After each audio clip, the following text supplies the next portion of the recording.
Ya matanka ta haihu. Matanka ta haihu. Matana Matanka ta haihu. ta haihu. Ta haihu.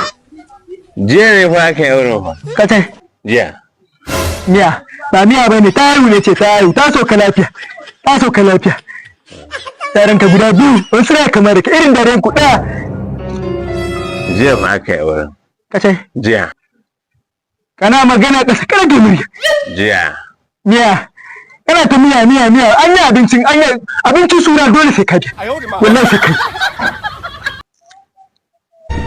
Wallahi sai kai. Kai. Wallahi ka fara shaye-shaye. Allah zai maka kyau. Wallahi. Allah guda ɗaya. Kana zuwa masallaci kuwa? An ce matanka ta kana Allah ɗaya ne. Ko Kirista ya san Allah ɗaya ne don ubanka. Shaye-shaye na ce ka fara yi. Masallaci. Wannan. Leda. Da shaye ni shaye ba ka ranki. Ba ka ranki. Ni din. Kana shaye na shaye to mu zama guda ɗaya. Okay, wanda hankali ko? Kana da hankali. Wallahi kana da hankali. Ba ni da shi. Kana da hankali.